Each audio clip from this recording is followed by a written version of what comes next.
আসসালামু আলাইকুম।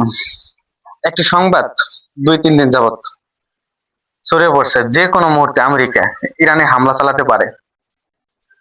আমেরিকা সকল ধরনের প্রস্তুতি নিয়ে ফেলাইছে। বিভিন্ন সামরিক ঘাঁটি থেকে তাদের সামরিক সেনাবাহিনীদেরকে সরিয়ে নিচ্ছে। বিভিন্ন গুরুত্বপূর্ণ সরঞ্জামাদি তারা তাদের মতো করে সরিয়ে নিচ্ছে কিংবা তাদের মতো করে সেটেল করছে।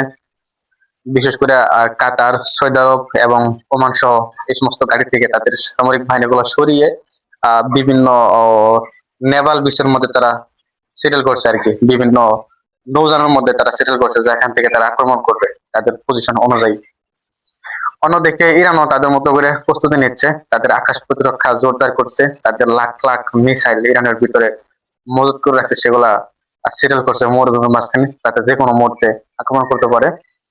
মানে আমেরিকা যতগুলা গাড়ি আছে গাড়িগুলো উড়াই দিবে, এদিকে ইসরায়েল আক্রমণ করবে, এমন প্রস্তুতি ইরান নিয়ে ফেলাইছে অলরেডি।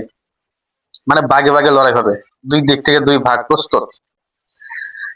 এদিকে মানুষজন ভয়ে আতঙ্কে ইরান থেকে অনেক অনেক মানুষ বের হওয়ার জন্য চেষ্টা করছে। আমেরিকা, ভারত, ইসরায়েল সহ বিভিন্ন দেশ ইরান থেকে তাদের লোকজনদেরকে সরিয়ে নেওয়ার জন্য বিভিন্ন ধরনের পদক্ষেপ নিচ্ছে।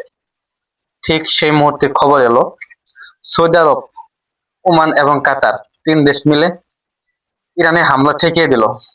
এটি কিভাবে ঠেকিয়ে দিল?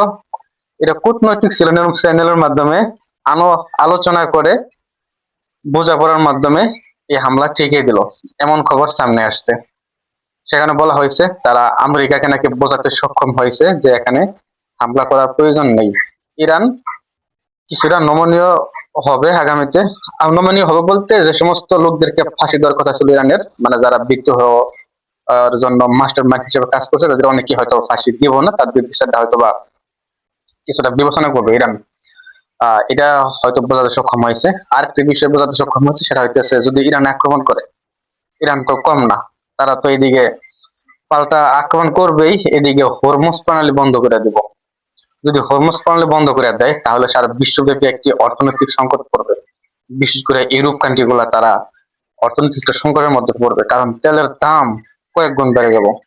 আমাদের যারা থার্ড ওয়ার্ল্ড কান্ট্রি বাংলাদেশ সহ এই সমস্ত যে সমস্ত কান্ট্রি আছে এরা তো আরো অনেক বেশি সমস্যার মধ্যে পড়বে। ইউরোপ হয়তো বা কিছুদিন সার্ভাইভ করতে পারবো, কিন্তু আমাদের বাংলাদেশের মতো কান্ট্রি গুলা তাদের তো সার্ভাইভ করা অনেক বেশি কঠিন। সব মিলিয়ে আর কি সমস্যা। যাই হোক, ভালো হয়েছে। আহ অনেকগুলো মানুষের জীবন হয়তো শেষ হইতো এই যুদ্ধের মাধ্যমে।